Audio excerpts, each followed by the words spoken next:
दोस्तों, कुछ दिनों से पुलिस एक मौलाना साहब को ढूंढ रही थी और काफी खोजबीन के बाद मौलाना साहब पकड़े भी जाते हैं। और जब मौलाना साहब को पकड़ा जाता है तो उनकी मोबाइल की जांच की जाती है। पहले तो मौलाना साहब सोचते हैं कि मेरे मोबाइल में जो भी चीजें हैं वो अब तक डिलीट हो चुकी है, मगर मौलाना साहब के मोबाइल के इंटरनल मेमोरी में कुछ ऐसी वीडियोज होती हैं जो काफी आपत्तिजनक होती हैं और पुलिस की टेक्निकल टीम उस आपत्तिजनक वीडियो को ढूंढ लेती है। मौलाना साहब पर यह आरोप होता है कि मौलाना साहब छोटे छोटे बच्चों के साथ अश्लील हरकतें किया करते थे।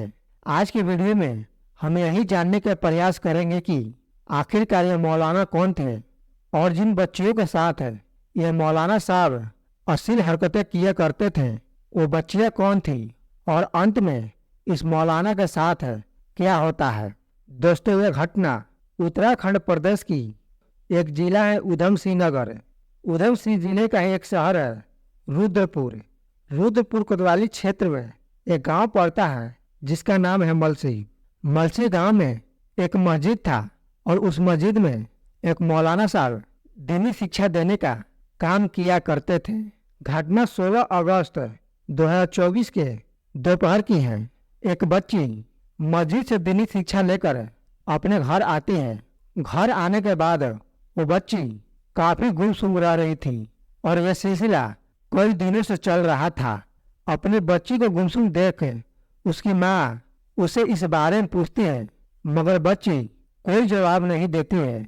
बच्ची काफी घबराई हुई दिख रही थी, इसलिए माँ उसे उसकी मनपसंद का खाना देती है। और जब बच्ची थोड़ा शांत हो जाती है तो माँ फिर से उससे गुमसुम रहने के पीछे का कारण पूछती है, मगर इस बार भी बच्ची कोई जवाब नहीं देती है। तब उस बच्ची के माँ उसके कुछ दोस्तों से इस बारे में पूछती है, मगर वे बच्चे भी उस माँ को कुछ भी नहीं बताते हैं और वे भी ये सवाल करते हैं, घबराने लगते हैं। माँ को अब तक समझ आ गया था कि इन बच्चों के साथ कुछ गलत हो रहा है, इसलिए माँ अपने बच्ची के पास फिर जाती है और उसे प्यार से दुलारती और पुचकारती हैं। बच्ची को वे विश्वास दिलाने की कोशिश करती है कि उसके साथ कुछ भी नहीं होगा और माँ उससे फिर से यही सवाल करती है, आखिर तुम इतनी गुमसुम क्यों रह रही हो।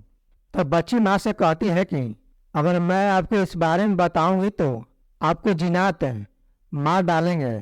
माँ अपने बच्ची को दिलासा देती है और वे बोलती है कि मेरे पास शक्तियाँ हैं और मुझे जिन कुछ नहीं करेंगे।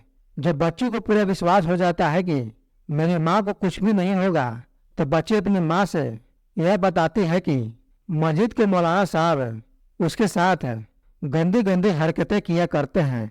और जैसे ही माँ को यह बात मालूम चलती है तो माँ काफी गुस्से में हो जाती है और मौलाना साहब पास पहुंचकर काफी बुरा भला कहने लगती है। मौलाना साहब इस पर इस तरह का बात नहीं होने का दावा करते हैं, लेकिन बच्ची के माँ उस पर काफी गुस्सा कर रही थी, इसलिए मौलाना साहब मौका पाते ही वहां से फरार हो जाते हैं। अब तक यह मामला पूरे मलसी गांव में फैल चुका था। गांव के कुछ लोग बच्ची के माँ को समझाने की कोशिश करते हैं और इस मामले को राफा दाफा करने की बात कहते हैं।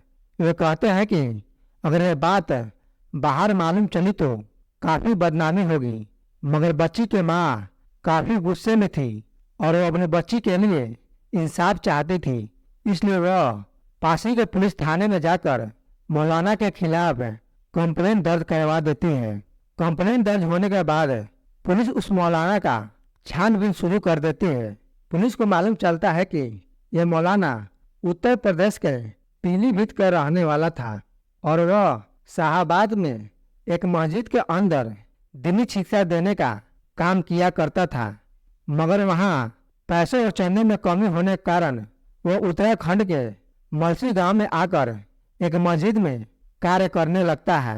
मस्जिद के अंदर एक कमरा था और उसी कमरे में वो मौलाना रहा करता था। मौलाना लोगों को नमाज अदा कराने के साथ साथ बच्चे बच्चियों को दीनी शिक्षा भी दिया करता था, यानी उन्हें उर्दू और अरबी पढ़ाया करता था। पुलिस काफी मशक्कत के बाद उस मौलाना को पकड़ लेती है और थाने में लाकर उससे इस सिलसिले में पूछताछ करते हैं। पहले तो मौलाना इस तरह की बातों से साफ इनकार कर देता है, मगर पुलिस उसकी मोबाइल की मांग कर देती है। मौलाना को पूरा विश्वास होता है कि उसने अपने मोबाइल से सब कुछ डिलीट कर दिया है, इसलिए पुलिस के हाथ कुछ भी नहीं लगेगा। मगर पुलिस की टेक्निकल टीम जो काफ़ी एडवांस होती है, वो मौलाना की मोबाइल से वो चीज़ें ढूंढ लेती है जो काफ़ी आपत्तिजनक होता है। पुलिस ने यह पाया कि मौलाना पोर्न साइट पर जाकर अश्लील वीडियो देखा करता था और वह इस तरह का वीडियो अपने पास आने वाले बच्चे बच्चियों को भी दिखाया करता था। पुलिस को यह भी मालूम चलता है कि मौलाना काफ़ी सात्विक किस्म का व्यक्ति था।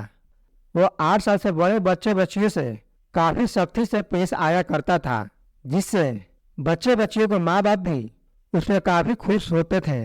उन्हें लगता था कि मौलाना साहब उनको बच्चियों को सिखाने के लिए काफ़ी सख्ती से पेश आया करते हैं, इसलिए सभी लोग उसका इज्जत किया करते थे और अपने बच्चे बच्चियों को उसके पास दीनी शिक्षा लेने के लिए भेज दिया करते थे।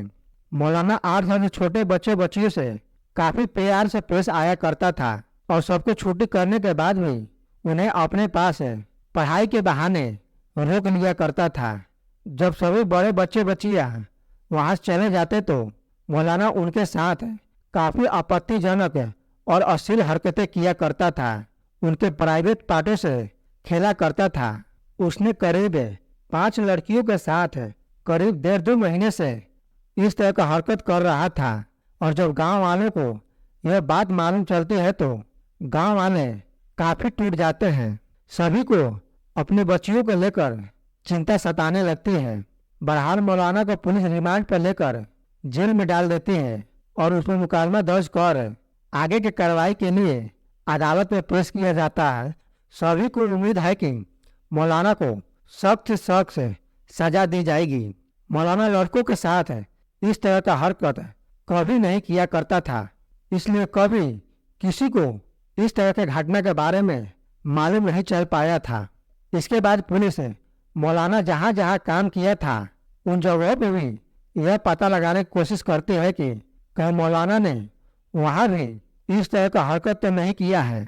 दोस्तों, इस कहानी को सुनाने का मेरा मकसद किसी का दिल दुखाना या डराना नहीं है, बल्कि आपको जागरूक करना है ताकि आप अपने बच्चे बच्चियों का इस तरह के लोगों से बचाव कर सकें।